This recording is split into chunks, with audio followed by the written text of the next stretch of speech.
तो चलिए भाई हम लोग शुरू करते हैं आज। तो आज हम लोग क्या देखेंगे? आज हम लोग देखने वाले हैं क्या? Linear equation. आज हम लोग क्या देखेंगे? Linear equation. और ये जो लीनियर इक्वेशन देखेंगे हम लोग, ये देखेंगे हम लोग इन सिंगल वेरिएबल। क्या देखेंगे? हाँ, linear variable, linear equation in, है ना, कैसा वेरिएबल? सिंगल वेरिएबल होना चाहिए। तो पहले हम लोग इक्वेशन में जाने से पहले जानेंगे वेरिएबल क्या होता है ना। तो जो क्वांटिटीज होता है ना, वो टू टाइप्स का होता है। एक होता है हमारा वेरिएबल, है ना, और एक होता है कांस्टेंट। क्या होता है? टू टाइप्स का होता है। एक को हम लोग बोलते हैं वेरिएबल्स और दूसरे को बोलते हैं कांस्टेंट्स। ठीक है भाई। वेरिएबल्स क्या होता है? वेरिएबल्स उस क्वांटिटीज को, उसका वैल्यू वेरी करता है, मतलब चेंज होता रहता है। ठीक है। जैसा एग्जांपल के तौर पर एक्स लेते हैं। अगर कहीं हम लोग एक्स लेते हैं, इसका मतलब एक्स का वैल्यू क्या करता है? वेरी करता रहता है। वेरी करता रहता है मतलब एक्स का वैल्यू कहीं 5 भी हो सकता है, कहीं पर एक्स का वैल्यू 10 भी हो सकता है, कहीं -5 लैग भी हो सकता है। नहीं, तो इसका मतलब क्या है? इसका वैल्यू अलग अलग जगह अलग अलग हो रहा है। इसका मतलब इसका वैल्यू क्या कर रहा है? वेरी कर रहा है। एक होता है, देखो ये वेरी, वेरी करना मतलब चेंज होता है। एक होता है VERY, जिसको हम लोग वेरी गुड लिखते हैं। ये ध्यान देना, ये अलग अलग वर्ड है और ये अलग वर्ड है ना। वेरी होता है VARY, इसका मतलब क्या होता है? चेंज होना। समझ गए बात को? तो वेरी से बना वेरिएबल, समझ गया? जिसका वैल्यू वेरी करता है, और जिसका वैल्यू वेरी नहीं करता है वो क्या हो गया? कॉन्स्टेंट्स हो गया। जैसे एग्जांपल के तौर पर 5 है। 5 का वैल्यू जो यहाँ है, USA में भी वही होगा और समंदर के नीचे भी जाएंगे वही होगा। नहीं, मैथमेटिक्स में भी वही होगा, साइंस में भी। कहीं बदलता है क्या? ऐसा है कि प्रॉफिट लॉस में 5 का वैल्यू अलग ले रहे हैं हम लोग, और ज्योमेट्री में 5 का वैल्यू अलग ले रहे हैं। हाँ? ऐसा होता है क्या? तो 5 का वैल्यू क्या है? फिक्स है। वहां कहीं भी 5 को हम लोग 5 ही समझते हैं। उस तरह से 10 है तो 10 का वैल्यू 10 ही समझते हैं। -11 है, इसका सब जगह वैल्यू -11 ही रहेगा। लेकिन x हो, y हो, a हो, z हो, इसका वैल्यू क्या करते हैं हम लोग? बदलते रहते हैं। अलग अलग जगह इसका वैल्यू अलग अलग होता रहता है। समझ बात आ गई? ऐसा सारा क्वांटिटीज का वैल्यू चेंज हो रहा हो, उसको हम लोग वेरिएबल्स बोलते हैं। और ऐसा सारा क्वांटिटी जिसका वैल्यू फिक्स रहता हो, है ना, क्या रहता हो? फिक्स, चेंज नहीं होता हो, उसको हम लोग क्या बोलेंगे? कांस्टेंट्स बोलते हैं। तो वेरिएबल और कांस्टेंट समझ में आ गया। अलजेब्रिक एक्सप्रेशंस जो हम लोग पढ़े होंगे, तो हम लोग देखे होंगे एक्सप्रेशन जो बनता है वो किससे बनता है? कांस्टेंट के साथ वेरिएबल, ऐसा बनता है। तो इसमें ध्यान देना है कि कोई भी कांस्टेंट को जब हम लोग कांस्टेंट से मल्टीप्लाई करते हैं, तो ये इसका वैल्यू क्या होता है? हमेशा कांस्टेंट होता है। हमेशा ध्यान देना, ये है ना। सिमिलरली क्या होता है? अगर दो वेरिएबल है हमारे पास, उसको मल्टीप्लाई करेंगे वेरिएबल्स के साथ, तो क्या होगा? वेरिएबल होगा। ठीक है भाई। वेरिएबल इंटू वेरिएबल क्या होता है? एग्जाम्पल से भी समझेंगे इसको हम लोग। ये क्या होता है? वेरिएबल ही होता है। चलिए भाई देखिए, तो वेरिएबल इंटू वेरिएबल क्या होता है? वेरिएबल होता है, जैसे एग्जांपल लेते हैं, एक्स है और इधर वाई है, तो वेरिएबल इसको मल्टीप्लाई करेंगे, एक्स इंटू वाई करेंगे तो क्या हो जाएगा? X Y. एक्स वाई भी क्या होगा? एक वेरिएबल ही होगा। अब हम लोग कांस्टेंट के तौर पर लेते हैं। अगर हमारे पास एक कांस्टेंट है 5, दूसरा कांस्टेंट है 4, इनको जब मल्टीप्लाई करेंगे तो क्या आता है? 20। ये भी क्या है? कांस्टेंट ही है। ठीक है। इसका मतलब क्या हुआ? अगर कोई किसी कांस्टेंट को दूसरे कांस्टेंट से मल्टीप्लाई करते हैं तो रिजल्टेंट क्या आता है? कांस्टेंट ही आता है। सिमिलरली अगर कोई वेरिएबल मल्टीप्लाइड विद वेरिएबल होता है तो रिजल्टेंट क्या आता है? हमेशा एक वेरिएबल ही आता है। आते हैं हम लोग थर्ड केस में। When variable multiplied with constant, तो क्या होता है? इसको हम लोग चेक करते हैं, क्रॉस एग्जामिन करते हैं भाई। ठीक है। क्या करते हैं हम लोग? यहाँ क्या चीज को? हाँ, एक वेरिएबल लेते हैं, है ना, और इसको मल्टीप्लाई करते हैं किससे? हाँ, कांस्टेंट से। इसका रिजल्ट जो आता है वो क्या आता है? वेरिएबल आता है। ठीक है भाई। एग्जाम्पल के तौर पर हम लोग लेते हैं x और एक कांस्टेंट लेते हैं 5। इसका वैल्यू 5x आएगा। अब तुम्हारे मन में अगर क्वेरी आ रहा है कि सर 5x वेरिएबल कैसे है, इसको समझा दीजिए थोड़ा सा। जिसका मतलब ऐसे है, अगर x का वैल्यू बदलता रहेगा तो y का वैल्यू क्या होगा? अगर x का वैल्यू बदलता रहेगा तो 5x का वैल्यू बदलेगा या नहीं बदलेगा? सपोज करते हैं x का वैल्यू है 1, तो 5x का वैल्यू क्या हो जाएगा, क्या हो जाएगा, 5 हो जाएगा। अब इमेजिन करो कि x का वैल्यू हो गया -2, तो 5x का वैल्यू क्या हो जाएगा, 5 इंटू -2 हो जाएगा। अरे होगा नहीं होगा, तो क्या हो जाएगा, -10 हो गया ना। तो 5x का वैल्यू चेंज हो रहा नहीं हो रहा है, यहाँ पर 5x का वैल्यू क्या आया, 5x वैल्यू क्या आया, 5 आया। यहाँ पर 5x वैल्यू क्या आ गया, चेंज हुआ ना। इसका मतलब है कि अगर किसी वेरिएबल से किसी कांस्टेंट को मल्टीप्लाई कर देते हैं, तो जो रिजल्टेंट आता है उसमें क्योंकि वेरिएबल है उसका वैल्यू बदलता है, तो रिजल्ट का वैल्यू क्या होगा, चेंज होता रहेगा। इसका मतलब क्या हुआ कि कोई भी variable if multiplied with constant the resultant will be variable. ठीक है, तो समझ में आ गया। 3 कंडीशन हम लोग देखे, कौन कौन कंडीशन देखे भाई, कौन कौन कंडीशन देखे। पहला, when variable multiplied with variable it is variable. Second में, if constant multiplied with constant it is constant. And the third one is when variable multiplied with constant it is variable. समझ में आ गया, आगे बढ़े हम लोग, बहुत अच्छे। अगला है हमारा लीनियर इक्वेशन इन 1 वेरिएबल्स। तो अब 1 वेरिएबल और 2 वेरिएबल समझ में आ गया। अगर सिर्फ x है तो अगर सिर्फ x है तो इसका मतलब क्या है, अगर सिर्फ x है तो इसका मतलब सिंगल वेरिएबल है। कुछ एक सवाल है जिसमें लोग x भी एज्यूम कर सकते हैं, y भी एज्यूम कर सकते हैं। ऐसा सारा इक्वेशंस जिसमें सिर्फ x हो, सिर्फ x बोलने का तात्पर्य यहाँ पर ये है कि सिर्फ एक वेरिएबल हो, वो x भी हो सकता है, y भी हो सकता है, कुछ भी हो सकता है, लेकिन कितना वेरिएबल होना चाहिए, सिंगल वेरिएबल होना चाहिए, यानी 1 वेरिएबल होना चाहिए। वो x भी हो सकता है, y भी हो सकता है, कुछ भी हो सकता है, लेकिन होना कोई एक चाहिए।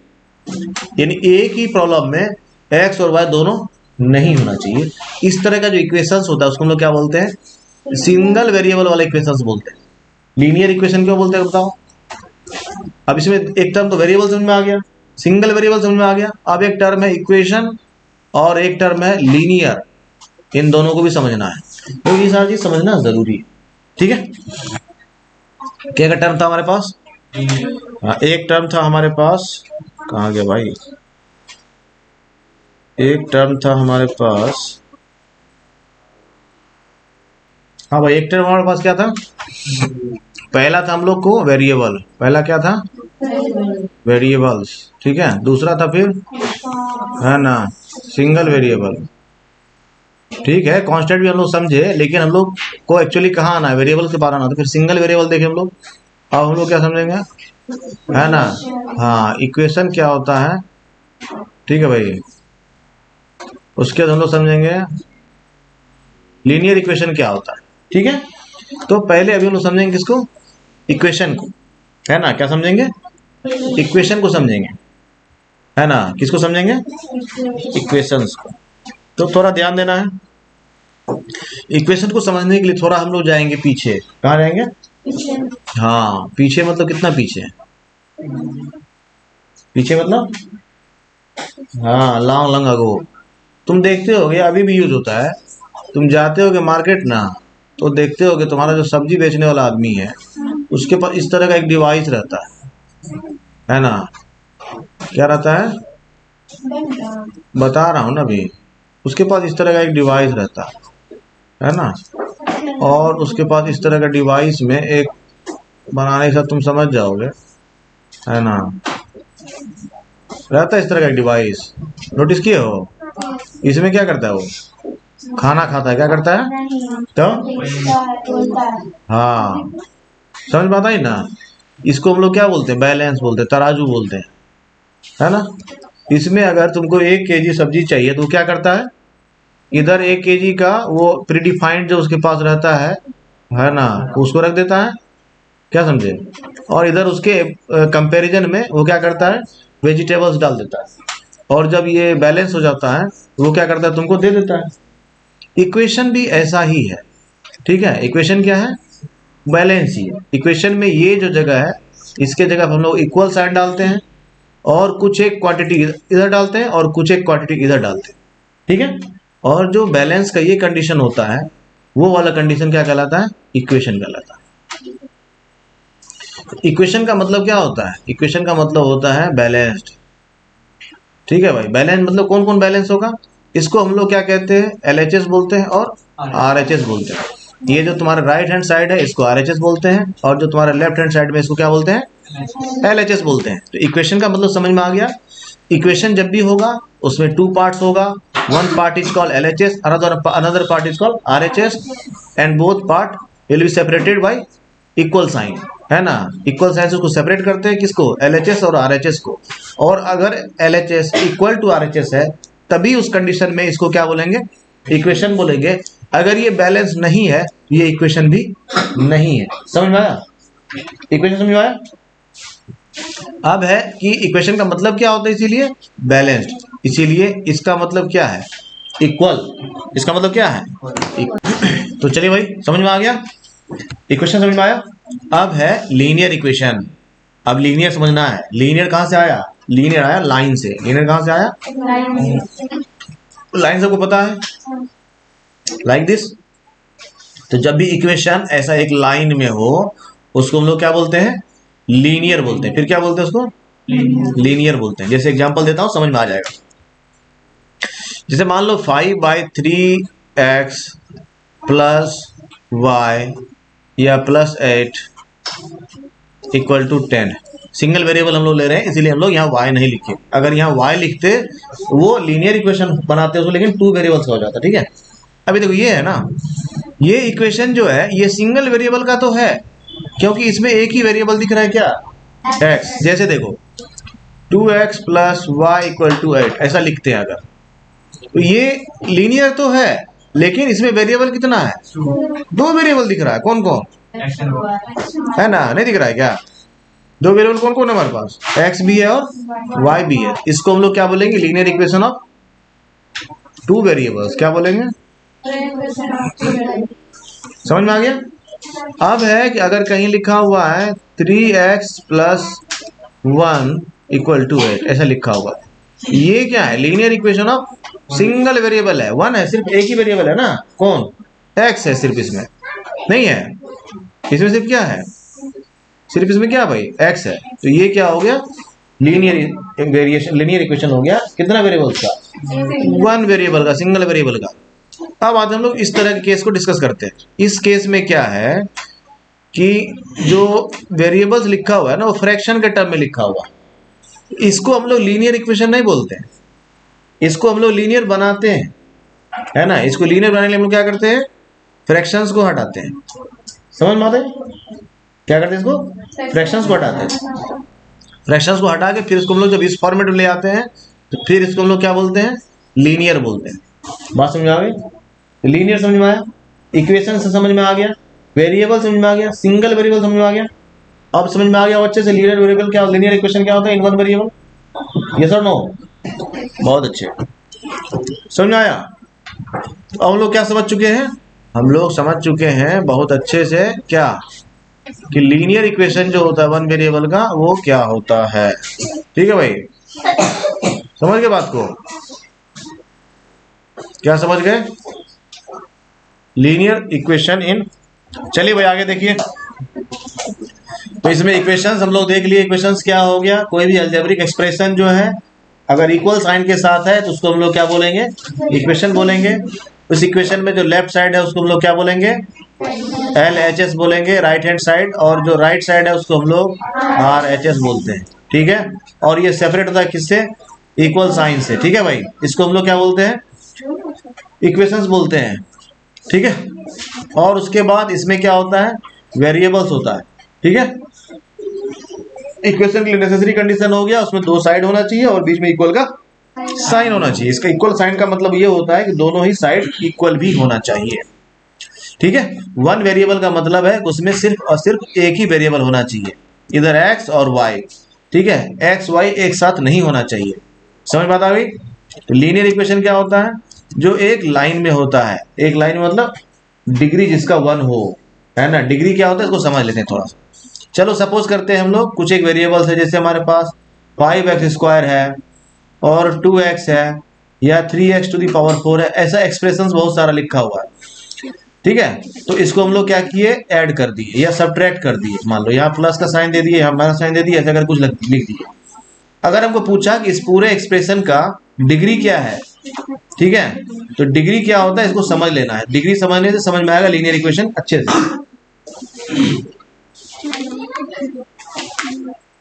ठीक है भाई, अभी हम लोग क्या समझ रहे हैं, लीनियर इक्वेशन समझ रहे हैं। तो अगर इस पूरे इक्वेशन का डिग्री बोला जाएगा तो हम लोग को डिग्री जानने के लिए क्या करना पड़ता है, आना पड़ता है इसमें वेरिएबल्स के पास। कहाँ आना पड़ता है, वेरिएबल्स के।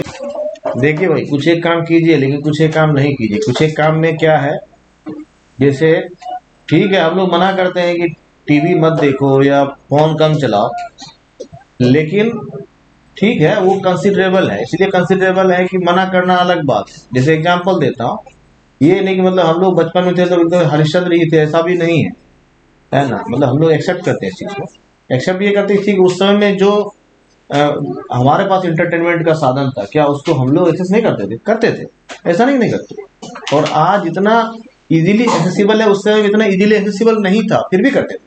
जैसे आज तुमको अगर मूवी देखने की इच्छा हो तो क्या करते हो, सिंपल मोबाइल में क्लिक करते हो, देख लेते हो।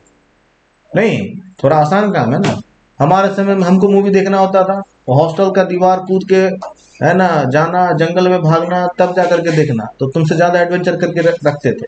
तो ऐसा नहीं कि हम कोई दूध के धुले थे, लेकिन फिर भी नसीहत तुम्हें देता हूँ कि तुम ऐसा मत करो। क्यों देता हूँ, क्योंकि तुम अधिक करोगे ना, क्योंकि इजीली एक्सेसिबल है। अब एक आदमी जो हमारे समय में था ना, ठीक है वो कोई काम बहुत अच्छा था, ऐसा भी नहीं बोल रहे हैं, लेकिन कितना बार आदमी ऐसे जाके सिनेमा देखे, आसान काम तो नहीं था। तो एक आध बार जा करके वो ऐसा कूद काद के जाके कभी एडवेंचर करके आ सकता। लेकिन अभी वही चीज क्या हो गया है, इजीली एक्सेसिबल है। इजीली एक्सेसिबल होने के कारण क्या हो गया है, एक आदमी जो है दिन में बैठ के 4 बार मूवी देख सकता है, 5 बार मूवी देख सकता है। नहीं, हर चीज।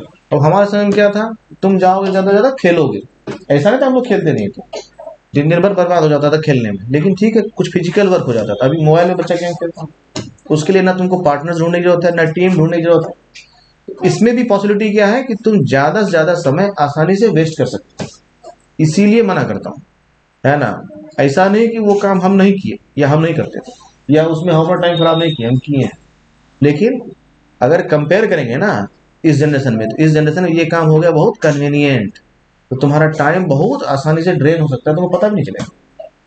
कहीं भी एंटरटेनमेंट ही है। आज के समय में तुम क्या करोगे, मोबाइल में ऐसा गेम देखते हो, रील्स चलाते हो। हमारे समय में क्या था, हमारे समय में शुरुआती समय में कैसेट आता था। भाई इतना टफ काम था, एक कैसेट में 5-10 गाना ही रहता था, और उसको चलाने के लिए बैटरी भी बहुत सारा लगता था, वो मतलब पेंसिल वाला बैटरी जो आता था।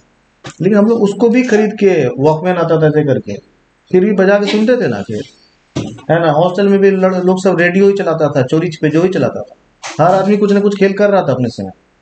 कॉमिक्स पढ़ता था लोग उस समय, है ना, कॉमिक्स बुक खरीद लेते थे, लोग पढ़ते थे। लेकिन तो ऐसा नहीं कि आज का बच्चा ये कर रहा है तो बहुत बड़ा अपराध कर रहा है। लेकिन क्या है, हमारा विवेक सामने होना चाहिए, है ना। तो फोन देखना है कि नहीं देखना, ये तुम्हारा अपना निर्णय होना चाहिए कि किस समय में हमको देखना और किस समय हमको नहीं देखना। किसी के मना करने से ना ऐसा है कि तुम देखना बंद कर दोगे, ना ऐसा है किसी कहने से तुम देखना शुरू कर दो, है ना। ये हर आदमी का अपना पर्सनल विवेक है, उसको वो जो कहता है वही करता है। ठीक है, टीवी भी देखना है तो तुम अपना विवेक से देखो।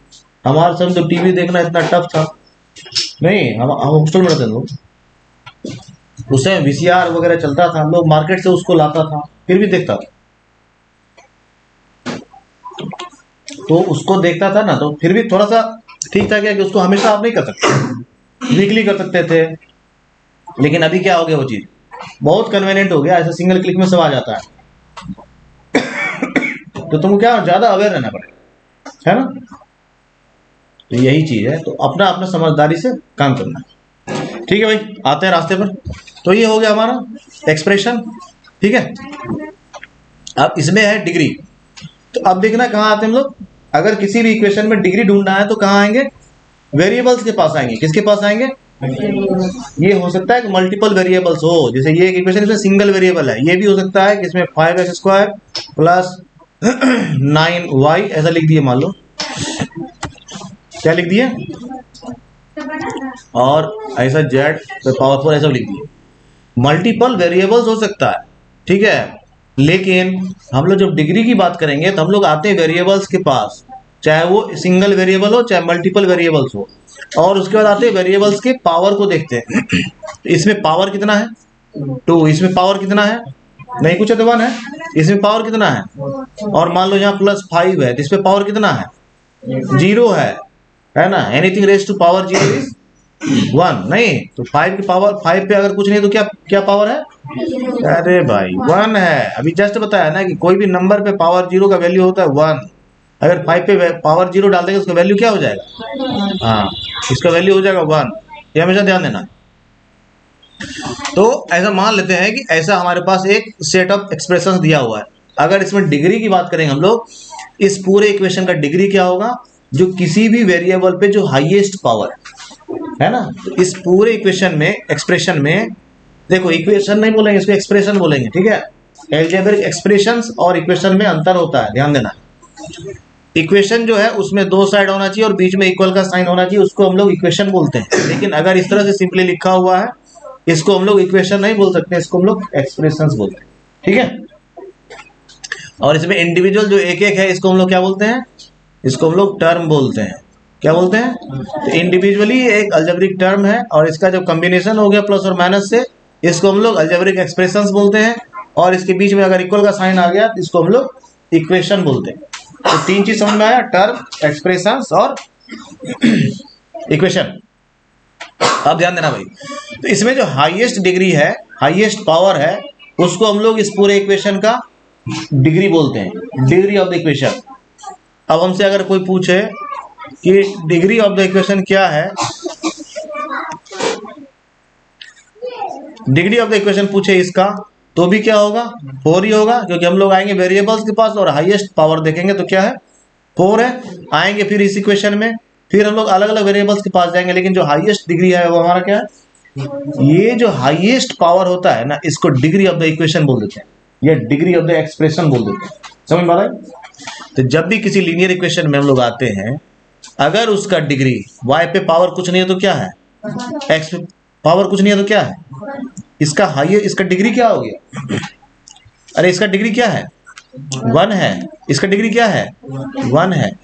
ऐसा सारा इक्वेशंस, जिस इक्वेशंस में जितना भी एक्सप्रेशंस है उनका अगर डिग्री मैक्सिमम कितना है, तो उसको हम लोग क्या बोलते हैं, लीनियर इक्वेशन बोलते हैं। क्या बोलते हैं, आगे सीनियर क्लासेस में जाओगे तो तुम पढ़ोगे क्या, क्वाड्रेटिक इक्वेशंस, है ना, ठीक है। तो इसको हम लोग बाद में पढ़ेंगे, ठीक है। अभी हम लोग को सिर्फ क्या पढ़ना है, लीनियर इक्वेशंस। तो लीनियर इक्वेशंस मतलब ऐसा सारा इक्वेशंस जिसका डिग्री कितना होता है 1 होता है। और डिग्री ऑफ द एक्सप्रेशन समझ में आ गया, डिग्री ऑफ द इक्वेशन भी समझ में आ गया। क्या होता है, वेरिएबल्स का हाईएस्ट ध्यान देना है। जैसे एक इक्वेशन लिख रहा हूं, ये है equation 5 to the power 8 plus x to the power 2 plus 3 y पे पावर 5, ऐसा है मान लो एक्सप्रेशन, इक्वल टू मान लो 0, ऐसा एक इक्वेशन लिख दिया है ना, क्योंकि इक्वल टू का साइन है तो ये एक इक्वेशन हो गया। अब इसका डिग्री क्या होगा बताओ,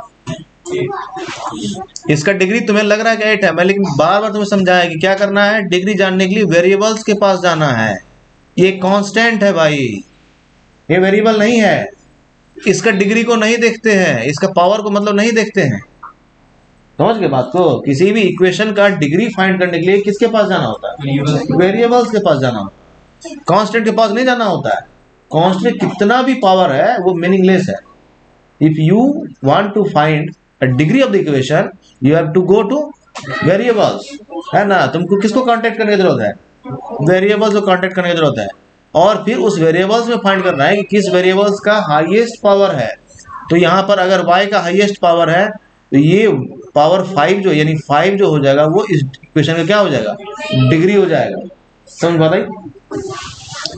तो अगर किसी लीनियर इक्वेशन में अगर यहाँ मान लो 3 पे पावर 3 है तो इसका मतलब ये नहीं कि ये इसका डिग्री 3 हो गया, है ना। क्यों 3 नहीं हुआ, इसको हम लोग सीधा ऐसा लिखेंगे x प्लस 27 इक्वल टू 0, है ना। इसको ऐसा लिख सकते हैं ना, इसको ऐसा जब लिख सकते हैं तो ये लीनियर इक्वेशन ही हुआ, ये डिग्री 3 का इक्वेशन नहीं है, ये डिग्री 1 का इक्वेशन हुआ। समझ बात आई। तो कभी भी अगर हमको डिग्री फाइंड करना है तो किसके पास जाने की जरूरत है, वेरिएबल्स के पास जाने की जरूरत है। और उसका फिर हम लोग पावर चेक करेंगे, अगर उसका पावर 1 है तो लीनियर इक्वेशन है, अगर उसका अदर देन कुछ और है पावर 1 के अलावा वो उस डिग्री का इक्वेशन हो गया। ठीक है, अगर उसका हाईएस्ट पावर 2 है तो डिग्री 2 का इक्वेशन हुआ। हाईएस्ट पावर कितना है 3 है तो डिग्री 3 का इक्वेशन हुआ। हाईएस्ट पावर कितना है 4 है, डिग्री 4 का इक्वेशन हुआ। समझ में आ रही बात? तो डिग्री 1 का जो इक्वेशन है ना उसको बोलते हैं हम लोग क्या, लीनियर इक्वेशंस। क्लियर हो गया? समझने में किसी को दिक्कत है तो बताइए, आगे बढ़ो। ठीक है भाई, तो क्लियर हो गया? तो डिग्री समझ में आ गया हम लोगों को, इक्वेशन समझ में आ गया, लीनियर इक्वेशन समझ लिए, वेरिएबल समझ लिए। अब हम लोग देखते हैं इक्वेशन को सॉल्व कैसे करना है ना। चलो भाई, पहला है x - 2 = 7। ठीक है, अब देखने से कुछ एक फंडामेंटल चीज है उसको लोग समझ लेते हैं। ये है किसका साइन, इक्वल का साइन है। इक्वल के साइन इस साइड अगर प्लस है, इसको हम लोग इधर स्विच करेंगे माइनस हो जाएगा। इधर माइनस है, इधर आता है प्लस हो जाता है। मल्टीप्लिकेशन का साइन है, साइड चेंज करेगा क्या होता है, डिवीजन का साइन हो जाता है। और कोई है क्या, डिवीजन का साइन है उसी तरह से इधर आएगा तो मल्टीप्लिकेशन हो जाएगा। अंडर रूट का साइन है, इसको अगर हम लोग पलटी मारेंगे तो क्या हो जाएगा, स्क्वायर हो जाता है। ये समझा? इतना अगर तुम्हारे दिमाग में फिक्स है तो तुम्हें जीवन में इक्वेशन में कोई तकलीफ होने वाला नहीं है, क्योंकि इसके बाद जो चीज इक्वेशन में काम करता है वो क्या है, इक्वेशन में इसके बाद जो चीज काम करता है वो क्या है, हाँ। और दूसरा चीज जो काम करता है वो क्या है, हाँ। मैथमेटिक्स में जो है ना ये कम ही है, अधिक चीज क्या है ना। और जब तुम इन दोनों का अच्छे से उपयोग करते हो ना तो तुम्हारा मैथमेटिक्स क्या हो जाता है, मैथमेटिक्स तुम्हारा क्या हो जाता है, हाँ, स्ट्रांग हो जाता है। ठीक है भाई। अब जैसे x - 2 = 7 है तो ये हमारा क्या हो गया, ठीक है। अब इसमें क्या है, अब इसमें स्टेप 1 इसको थोड़ा सीखेंगे भी हम लोग कैसे करना। स्टेप 1 होता है, स्टेप और सारा वेरिएबल्स को एक साइड कर लेना है और सारा कांस्टेंट को एक साइड कर लेना है। वो किसी भी साइड कर सकते हो। कन्वीनियंटली हम लोग क्या करते हैं, एलएचएस के साइड हम लोग वेरिएबल्स कर ले रहे हैं और आरएचएस साइड हम लोग सारा कांस्टेंट कर ले रहे हैं। ठीक है भाई। और जब भी हम लोग इक्वेशन सॉल्व करते हैं तो साइन जो देते हैं हम लोग, इक्वल का साइन देते हैं, इंप्लाइज दैट का साइन देते हैं, वो इस तरह से दिया जाता है ना, या लिखते हैं हम लोग। और समझ गए? तो x - 2 = 7 है, -2 है, इस साइड आएगा तो क्या हो जाएगा, क्योंकि माइनस इधर आता है तो प्लस हो जाता है। तो x = 7 + 4, ये क्या हो जाएगा 7 + 2। अच्छा, हाँ, समझ में आई बात? ध्यान देना है, यहाँ खोना नहीं है। 7 + 2 क्या हो जाएगा यहाँ 9। सब कुछ समझ में आ गया? अब यहाँ पर हम लोग फाइनली क्या लिखेंगे, इसलिए x = क्या हो गया 19। क्या हो गया, मिस्टेक हो जाता है बार बार। x = क्या हो गया 9। समझ में आ गई? तो हम लोग आगे देखते हैं और, ठीक है।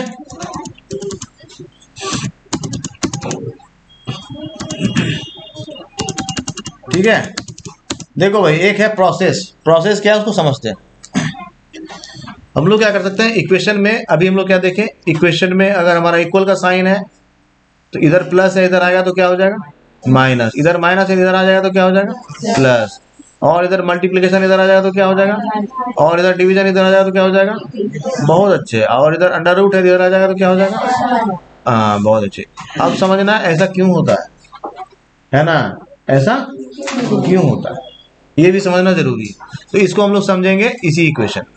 ठीक है, आप समझो, देखो ये रीजन जानना बहुत जरूरी है। एक होता है सवाल सॉल्व कर लेना, एक होता है सवाल के पीछे का लॉजिक जानना कि आखिर प्लस जो है इक्वल के इस साइड आता है, कभी तुम सोचे नहीं, लेकिन ये प्लस जो है इक्वेशन के इस साइड आता है तो माइनस क्यों हो जाता है।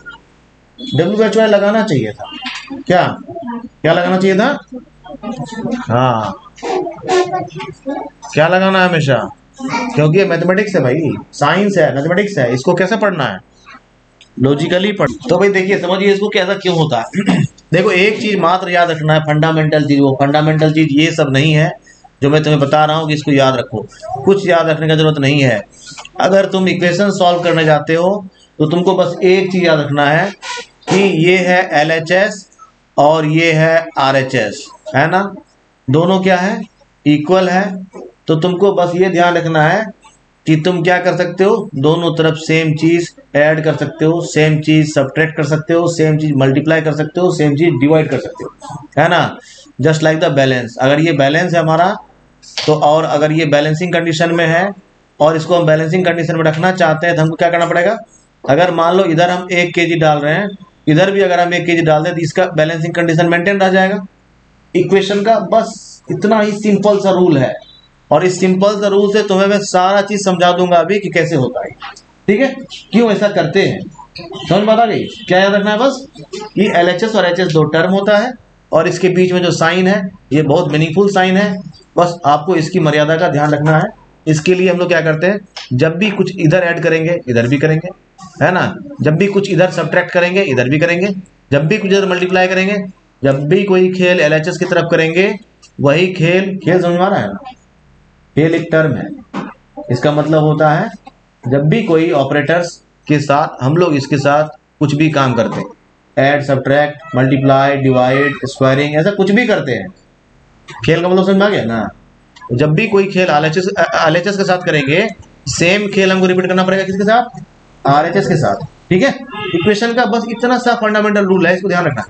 अब इसका जलवा दिखाता हूं, है ना, इसका जलवा क्या है इसको देखिए।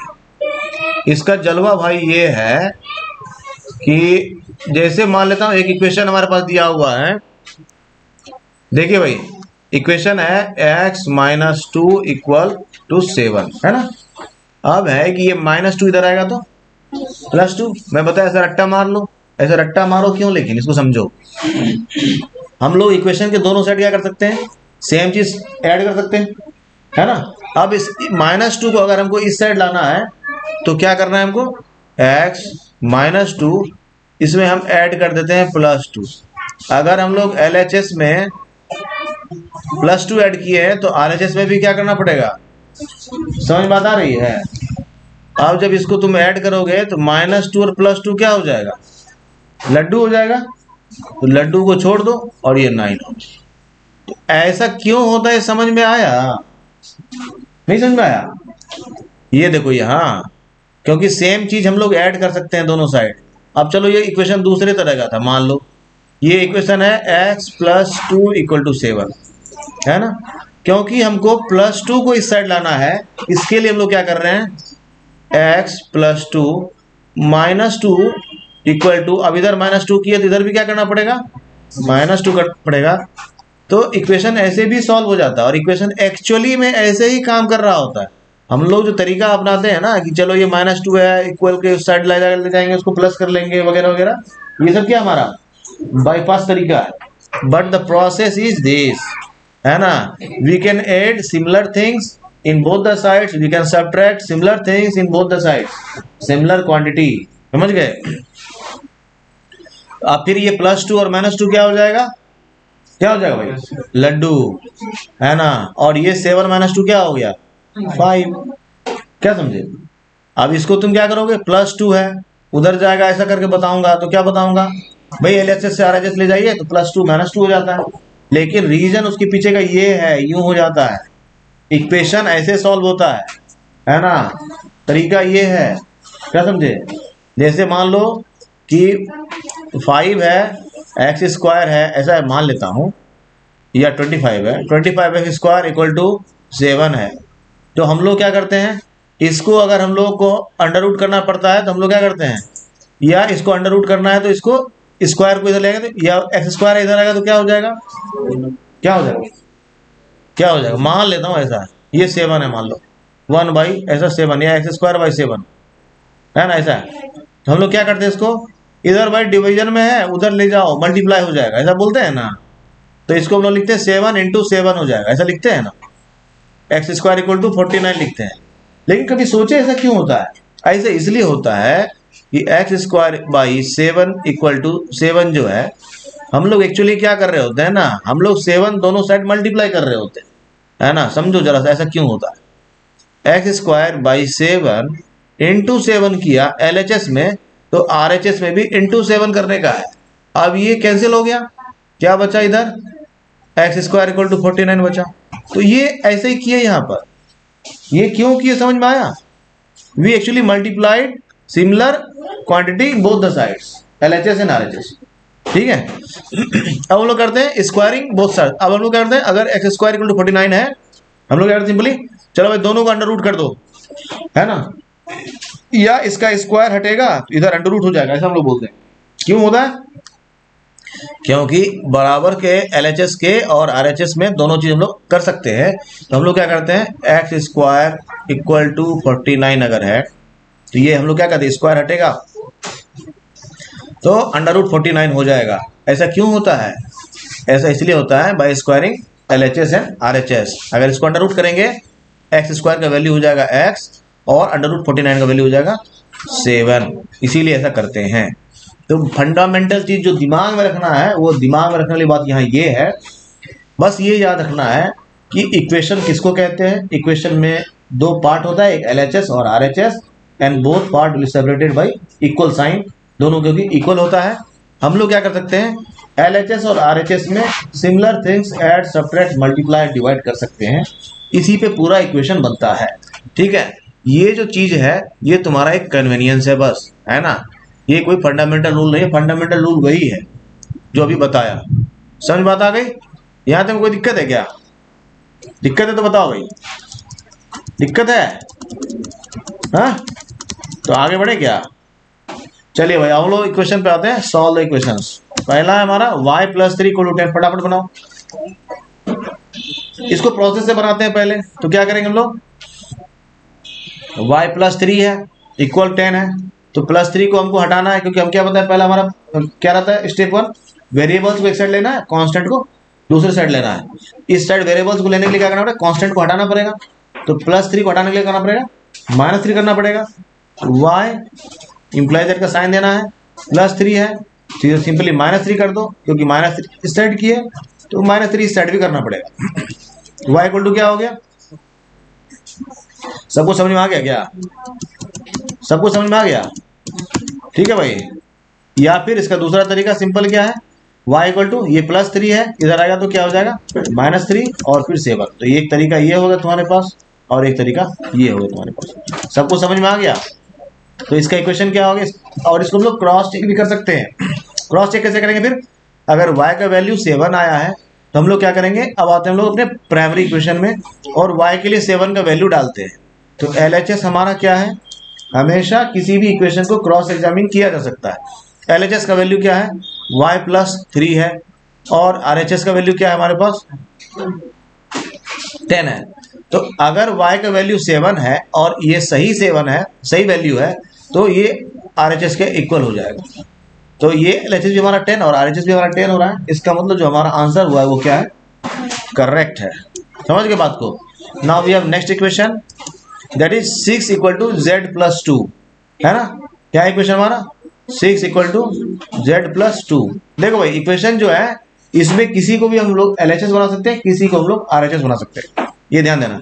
इसमें LHS हमारा क्या है 6 है और RHS हमारा क्या है z + 2 है। हम लोग इसको रिवर्स भी कर सकते हैं, इसको हम लोग ऐसा भी लिख सकते हैं, इससे कोई दिक्कत नहीं होगा। अब हमारा ये क्या हो गया, LHS हो गया और ये हमारा क्या है RHS हो गया। अब +2 है यहाँ पर, z + 2 -2 6 -2, दोनों साइड -2 कर दिए, है ना। कोई दिक्कत भाई? ये हो गया z + 2 -2 क्या हो जाएगा, लड्डू हो जाएगा। तो 6 - 2 क्या हो जाएगा 4। ये हो गया हमारा आंसर। ठीक है, इसको करने का दूसरा तरीका क्या है, इधर है +2, इस साइड आएगा तो क्या हो जाएगा -2, और इधर z हो गया 6 - 2 क्या हो गया 4। इसका मतलब z का वैल्यू क्या आ गया 4। तो एक तरीका हमारे पास बनाने का ये हो गया, एक तरीका हमारे पास बनाने का ये हो गया। Now we have next equation, 3 + 3/7 + x = 17/7। Solve करना है इसको। अभी वो सॉल्व करना है, इसका सिंपल तरीका क्या है, देखो भाई इसको हम लोग ऐसा लिख सकते हैं, x + 3/7 = 17/7, ऐसा लिख दिए। अब उसी तरह से सिमिलर चीज वी कैन ऐड और सब्ट्रैक्ट। तो अभी क्या है 3 + 3/7 को हमको हटाना है, तो क्या करेंगे x + 3/7 और -3/7 कर लेंगे, साथ ही साथ इस साइड भी -3/7 लेंगे। ठीक है, तो ये 3/7 प्लस है, ये माइनस से कहाँ जाएगा, घर घूमने के लिए, है ना। और 17 क्योंकि डिनोमिनेटर सेम है, सिंपली हम लोग इसको सब्ट्रैक्ट कर लेंगे। 17 - 3 क्या हो जाएगा 14, 14/7, 14/7 का वैल्यू क्या आता है 2, यानी x का वैल्यू क्या आ गया हमारे लिए 2। समझ में आ गया सबको? ये बहुत आसान था, बहुत डिफिकल्ट था। वेरी वेरी इजी था। ठीक है, इसको हम लोग एक बार ऐसे देख लेते हैं। अगर 3/7 इधर प्लस में, इधर के आने के बाद क्या हो जाएगा, -7 हो जाएगा। Simply x equal to 17/7 minus 3/7 हो जाएगा, क्योंकि डिनोमिनेटर सेम है। तो 17 माइनस 3 करेंगे और ये हो जाएगा 14/7, और x का वैल्यू क्या हो जाएगा, 2 हो जाएगा। किसी को नहीं समझ में आया तो कृपया जानकारी दें। आगे बढ़े। Now we have next type of equation, that is 6x equal to 12, है ना। क्या है इक्वेशन, 6x इक्वल टू 12। अब देखना है यहाँ पे, फिर हम लोग इसको एक दोनों तरीका से इसको सॉल्व करेंगे। 6x इक्वल टू क्या है, 12 है। तो x क्या है भाई, इधर मल्टीप्लाइड है किसके साथ, 6 के साथ। तो हम लोग इसको डिवाइड करेंगे 6 से, क्योंकि 6 को हमको हटाना है, क्योंकि हम लोग एक साइड वेरिएबल लेंगे और एक साइड कांस्टेंट लेंगे। हम लोग क्या करते हैं, सिंपली 6x/6 इक्वल टू 12/6 ऐसा कर लेते हैं। ऐसा कर लेते हैं तो क्या हो जाता है, x इक्वल टू, ये 6 कैंसिल हो जाएगा और ये 6 से ये कैंसिल हो जाएगा। x इक्वल टू क्या होगा हमारे पास, 2।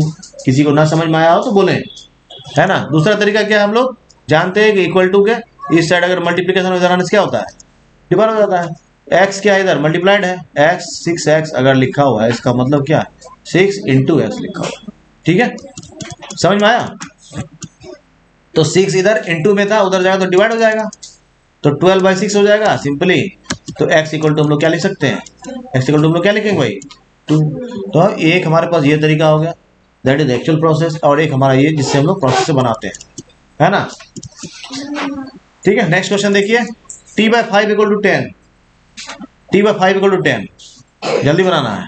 t/5 इक्वल टू 10 है। अब क्या है, ये इधर कांस्टेंट है, इसको हटाना है, एक तरफ वेरिएबल लाना है। तो क्या करते हैं हम लोग, t/5 इधर भी इंटू 5 कर लेते हैं और इधर भी इंटू 5 कर लेते हैं, है ना। देखिए अभी क्लास के समय बात नहीं करते, है ना। ये 5 कैंसिल हो जाएगा, तो t इक्वल टू क्या हो गया, 50, है ना। t इक्वल टू क्या हो गया, 50। अब हम लोग यहाँ देखते हैं 5 क्या है, डिवाइड में इधर जाएगा तो सीधा मल्टीप्लाई करेंगे उसको, तो 10 × 5 करेंगे, आंसर हमारा क्या हो जाएगा। हाँ, नेक्स्ट इक्वेशन फटाफट बनाना है आप। 2x/3 इक्वल टू 18 है। Now we have next equation, 2x/3 equal to 18। तो अब क्या करेंगे, इसका प्रोसेस से बनाने के लिए क्या करें हम लोग, अब हमको देखना भाई 2x/3 है, अब हमको 2/3 को हटाना है, तो इसको क्या करना, 3/2 से मल्टीप्लाई करेंगे, है ना। x को क्या करेंगे, 2x/3 को 3/2 से मल्टीप्लाई करेंगे। किससे करेंगे मल्टीप्लाई, 3/2 से। तो हमको इसको भी मल्टीप्लाई करना पड़ेगा 3/2 से, है ना। ये 3 घर जाए घूमने के लिए, ये 2 जाए घर घूमने के लिए, और ये 2 9 टाइम्स में जाएगा घर घुमाने के लिए। तो x इक्वल टू क्या हो गया, 27 हो गया ना। अब हम लोग बनाएंगे प्रोसेस से। 3 इधर क्या है, डिवाइड है, इधर आएगा तो क्या हो जाएगा, मल्टीप्लाई हो जाएगा। तो 2x इक्वल टू क्या हो जाएगा, 18 × 3 हो जाएगा, और x फिर इधर क्या है, 2 के साथ, 2x मतलब 2 × x, है ना। इधर आएगा तो डिवाइड हो जाएगा ना, तो 54/2। तो कितना हो गए, 27 हो गया, x इक्वल टू 27। एक ये तरीका हो गया हमारे पास, एक ये तरीका हो गया, बन जाएगा। कुछ और प्रॉब्लम देखें क्या, चलिए भाई। हम लोग अगर डेसिमल में है, हमारे पास है 1.6 इक्वल टू y/। अब डेसिमल देख के घबराना नहीं, है ना।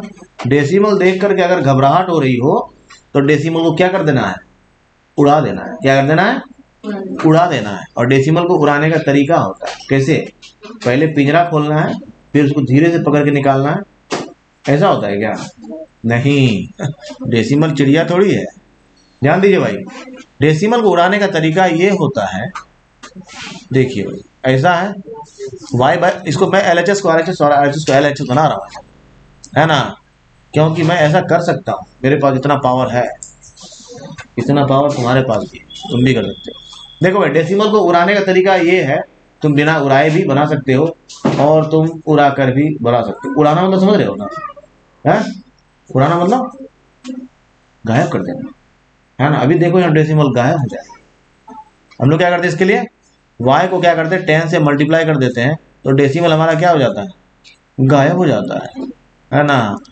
क्या हो जाता है, डेसिमल गायब हो जाता है। ऐसा लिखने में कोई दिक्कत है क्या। अब देखिए भाई, ये थोड़ा सिंप्लीफाइड हो गया। डेसिमल से डरने का भी जरूरत नहीं है, डेसिमल तो अपना दोस्त हुआ। अब देखो भाई, ऐसा बना लिए। ऐसा ही क्वेश्चन जब भी आए, सबसे पहला काम क्या करते हैं, इसको लीनियर बनाते हैं, इसको क्रॉस मल्टीप्लाई कर लेते हैं।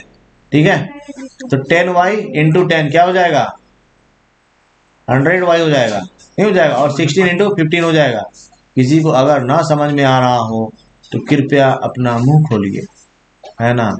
अब ये देखो y है इधर 100y, अगर हम लोग प्रोसेस से बनाएंगे तो इधर भी क्या करेंगे, हम लोग 100 से डिवाइड कर लेंगे, और इधर भी हम लोग क्या करेंगे, 100 से डिवाइड कर लेंगे। ऐसा करेंगे जब, तो 16 इंटू 15 कितना होता है, कौन बताएगा? हाँ, तो यहाँ पे लिख रहा हूँ भाई, ठीक है, यहाँ पर लिख रहा हूँ।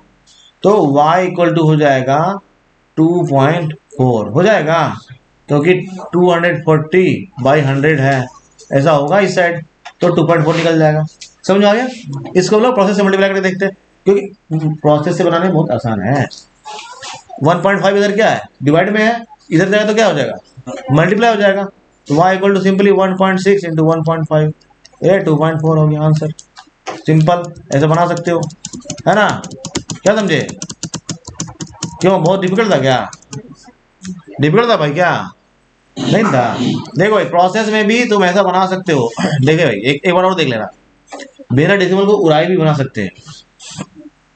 बिना डेसिमल को उड़ाई कैसे बनाते हैं, बिना डेसिमल को उड़ाई सवालों कैसे उड़ाते हैं, ये देखो। कृपया यहाँ ध्यान दें, आपस में इन्वॉल्व नहीं होना है। 1.5 इक्वल टू 1.6 है। अब ध्यान देना है, अभी हम लोग क्या लिखते, प्राइमरी स्टेप क्या था हमारा, वेरिएबल्स को एक साइड, कांस्टेंट को हाँ दूसरी साइड, है ना। तो यहाँ पर क्या करते हैं, 1.5 को हमको करना है क्या, गायब। तो हम लोग उसके लिए क्या करते हैं, y बाई 1.5 इंटू 1.5 करेंगे।